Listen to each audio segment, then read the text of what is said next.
¿Quién es Fernando Tornelo? Bueno, un gusto, Alejandro, también estar. Hemos compartido algunas comidas por Buenos Aires alguna vez, así que bueno, un gusto reencontrarnos por acá, ¿no? Por lo menos por esta vía. Eh, yo soy un periodista, nada más, eso, un periodista que le gusta el automovilismo, que le gusta principalmente el periodismo. Eh, Siempre me preguntaban si me hubiera gustado correr y yo siempre les dije lo mismo, no, nunca fue mi intención subirme en auto de carrera. Llegué a esto porque me gustaba el periodismo y el automovilismo. Y cuando era bastante chico, tenía 10 años, yo nací en el barrio de Belgrano, en Buenos Aires, barrio que conoces bien, Alejandro, y Ujú. cuando era chico de 7 años, mis padres me llevaron a vivir a Mendoza porque mi padre era de Mendoza, me crié en un pueblo con calles de tierra, estuve 9 años y tenía un vecino cuya casa estaba pegada a la mía. Yo obviamente no tenía dinero, nada, yo salía a jugar, tenía 7, 8, 9, 10 años, ¿no? Y este vecino me prestaba las revistas porque tenía un kiosco de revistas y siempre me prestaba las revistas, el gráfico y las revistas de deportes de esa época. Y yo aprendí periodismo leyendo a grandes, grandes periodistas que había en aquellos años en Argentina, serios, súper profesionales, y me gustó tanto, tanto el periodismo que yo creo que arranqué ahí a los 10 años de ser periodista. Así que si me preguntas quién soy, soy esto, un humilde periodista, nada más. Bueno, bueno, sí, yo también he sido, digamos, recolector de revistas en los puestos de periódicos. Había revistas, bueno, que, si te digo una muy antigua, Coche Revista, por ejemplo. La la- conocí también, la conocí. Aparte del parabrisas Corsa, que era la que más esperaba, porque en aquellas épocas importación no había, así que encontrar un Autosport, un Autosprint, uh, era casi imposible. Y bueno, y a partir de ahí, ¿cómo llegaste a la Fórmula 1? Bueno, yo estudié justamente en Mendoza, en ese lugar que te decía, el pueblo que se llama Palmira, y después volvimos a Buenos Aires. Bueno, mis padres decidieron volver a Buenos Aires y nada, empecé los estudios en la facultad, estudié para abogado, me di cuenta, iban 3 años y me di cuenta que no me gustaba para nada. Bueno, y un día volví y le dije a mi madre que no iba a ir más a la facultad. La facultad en aquellos años estaba muy politizada y a mí no me interesaba la política. Y me dice, bueno, mi madre me preguntó qué es lo que iba a hacer. Le dije, voy a estudiar periodismo. Y lo primero que me dijo, no me lo olvidé nunca más en la vida, fue, me dice, ¿y de eso vas a vivir? Entonces, bueno, le dije, no sé, creo que sí. Y si no, bueno, porque si no logro vivir de eso, trataré de pasarlo lo mejor posible. Así que, bueno, ese fue el comienzo, ¿no? Después fui al Círculo de Periodistas Deportivos, después empecé a trabajar en un programa que todavía está, Campeones, que dirige un periodista, Carlos Leñani. Ahora están los hijos, que cuando yo estaba Mm. eran pequeños, eran jóvenes y ellos estaban aprendiendo también. Y nada, después hice otro programa de radio con otros amigos, con Ernesto Testa, con Néstor Caro y a Oscar Miranda, un programa que se llamó Ruedas. Después me asocié con Felipe Magoff, que ahora vive en Madrid, está viviendo en España justamente. Hicimos el campeonato de la Fórmula 3 Sudamericana, éramos los organizadores. Después compramos los derechos de la Fórmula 1 en el año 91 para un canal muy importante de Argentina que es Telefe. Lo transmitimos toda una década, toda la década del 90, y Ujú. después arrancamos en Fox en el año 2002. En el 2018 todo lo de Fox pasó a ESPN, porque Fox lo compró Disney, y bueno, Es- Disney tenía a Fox y a ESPN en Argentina, después lo tuvo que vender a Fox. Y bueno, y ahora estoy en ESPN y en la plataforma de Disney Plus, haciendo lo que hago siempre, desde hace un montón de años, transmitiendo Fórmula 1, ¿no? ¿Y Terminaste, terminaste cómo en te has Disney, llegado Dios mío. cómo te has llegado a adaptar de unas épocas, esos años 80, 90, cuando empezaste, ¿no? En principios de los 2000 hablabas con Fox, a esta época más actual, ya es las redes sociales que hemos estado hablando fuera de cámara, eh, todo mucho más hecho a medida con los ordenadores, ahora entra la inteligencia artificial. ¿Cómo se adapta un profesional como tú, Fernando, a este tipo de cambios y de situaciones que vienen a, se supone, ayudar a las personas y acercar el deporte de la Fórmula 1 a todo el mundo?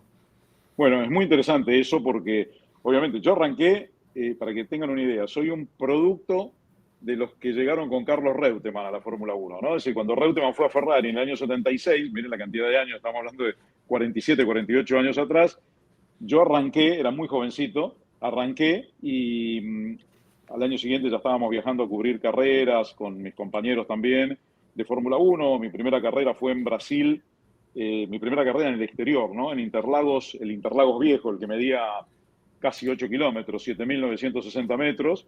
Una carrera que ganó Reutemann sobre James Hunt. Corría Niki Lauda. Bueno, era la época, vi los finales prácticamente. Vi los finales como fan en la tribuna de Jackie Stewart, pero arranqué un poquito después. Y bueno, y después de ahí, de Reutemann, Niki Lauda, Emerson Fittipaldi, para acá, los vi a todos, absolutamente a todos. Y este cambio que decía Carlos, que se fue produciendo, fue gradual. En aquellos años 70, en los 80. En los 70 tengo unas anécdotas increíbles porque no había nada de tecnología. Muchas veces no se televisaban las carreras. Yo las relataba por radio en esa época y me iba con un cronómetro de esos manuales digitales y confieso que era bastante rápido para los números, entonces le tomaba el tiempo o las diferencias a los pilotos y las iba volcando en la transmisión, ¿no? Las anotaba en un papel, hablaba, escribía, tomaba tiempo, hacía todo junto. Tenía 20 años, 22 años, así que podía hacer todo junto. Una vez en Donington transmití una carrera de Fórmula 2 europea, que fue el 25 de junio del 78. Me acuerdo la fecha porque fue el día final de la final del Mundial de Fútbol en Argentina. Ganó Keke Rosberg, el padre de Nico, la carrera, y yo la transmití. En la sala de prensa había teléfonos públicos contra una pared que tapaban la pista, pero arriba de esa pared había una claraboya. Entonces, estirando, me acerqué a una mesa, El cable. me subí a la mesa y estirando el cable miraba por la claraboya y narraba la carrera. Cosas insólitas, los ingleses nos miraban, bueno, éramos dos argentinos transmitiendo así, habrán pensado que éramos salvajes de las pampas y todo eso. Bueno, lo de siempre. Pero a esa edad a uno no le importa nada, lo único que quiere hacer uno es bien el trabajo, y el trabajo salía bien, así que todo lo demás no me interesaba, no me importaba. Y bueno, después vino un poco más de tecnología. En los 90 ya eran mejores las transmisiones también por televisión, pero si hoy nos ponemos a ver una carrera de la época de Schumacher, los finales de Ayrton Senna, de Damon Hill, de Jacques Villeneuve, Mika Häkkinen, de los 90, uno se aburre con esas carreras porque no había nada de información en pantalla, muy poquita, la información era una gráfica muy elemental. Y ahora uno ve las carreras y la verdad que si los narradores nos callamos, la gente se da cuenta igual de todo lo que tiene en la pantalla, qué va pasando, cuándo un auto va a llegar a superar al otro, cómo son las diferencias, los récords, los team radio, las cámaras on board, en fin. Es una parafernalia que bienvenida, ¿no? Porque las carreras se aprecian y se ven muchísimo, muchísimo mejor. Es decir, las hacen más lindas de lo que son a veces también. Pues sí.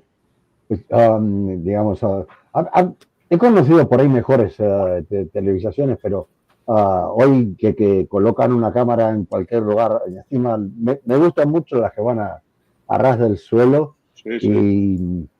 Y porque, digamos que tengo que decir que también era de cronógrafo y radio, también las escuchaba por radio. Tocaba sufrir un poco, sufrir, por ejemplo, cuando Lole se quedó sin combustible, que va a ser un mes, en un mes va a ser unos cuantos años. Y ya que estamos con cómo es ahora, ¿cómo ves a la Fórmula 1 en este momento, Fernando? Bueno, antes te agrego que eso del Lole que decías fue el 13 de enero del 74. Dentro de poquitos días, como decía, se van a cumplir 51 años. Yo estaba en la tribuna, todavía no era periodista, era fan y me fui amargadísimo ese día a mi casa. Pero bueno. Yo estaba en Pinamar. Así es. Bueno, este país tiene muchísima cultura de automovilismo y de Fórmula 1, ¿no? Desde las épocas de Fangio, Froilán González y muchos más que siguieron después. Reutemann, que para los argentinos fue un gran piloto, un impacto. Ganó 12 carreras de Fórmula 1 en una época donde eran 10 pilotos los que podían ganar, mucho más difícil que ahora en ese punto, mucho más riesgoso que ahora. Y a tu pregunta, Alejandro, de cómo veo la Fórmula 1 ahora, a mí me sigue apasionando. Cada cosa nueva que hay en Fórmula 1, cada piloto nuevo que llega de estos que deslumbran, me apasiona seguir con esto. Te decía antes que desde que era parte del público, que terminé de ver la última etapa de Jackie Stewart, cuando era bastante jovencito, hasta ahora, te imaginas que han pasado casi todos los grandes pilotos, excepto algunos de los anteriores que no llegué a ver, ¿no? Como Fangio, Jim Clark, Graham Hill, Jack Brabham, y muchos que corrían en esas épocas. Pero después los vi a casi todos. Y la verdad que con Ayrton Senna, por ejemplo, tuve una relación bastante especial, porque con Ayrton tuvimos mucho trato. Él nos hablaba la secretaria a mi oficina cuando querían que lo recibiéramos en Buenos Aires. Le armé la cena con Juan Manuel Fangio, famosa, en un hotel de Buenos Aires. Después hacíamos muchas notas. Lo llevamos a programas de televisión en Argentina. Así que bueno, tuvimos gran relación. Y de ahí para acá con todos los pilotos, ¿no? Porque después vino toda esta época de Jacques Villeneuve, Damon Hill, Michael Schumacher, uno de los grandes también de toda la historia. Después Fernando Alonso, un piloto que admiré y admiro muchísimo, que vino a destronar de alguna manera a Schumacher. Después hubo varios años muy interesantes donde los campeonatos se definieron en el final, ¿no? Es decir, Kimi Raikkonen en el 2007, Hamilton en 2008, Jenson Button en el 2009, un poco más cómodo. Y después vino la época de dominio de Sebastián Vettel, después vino el dominio de Lewis Hamilton y ahora llegó el de Max Verstappen. Y antes que me lo preguntes, te voy a decir que para mí Max Verstappen es el mejor piloto que ha tenido la Fórmula 1 desde Ayrton Senna para acá, en los últimos 30 años, lo que a veces me gana la antipatía de alguna gente, pero bueno, es lo que yo pienso en definitiva, ¿no?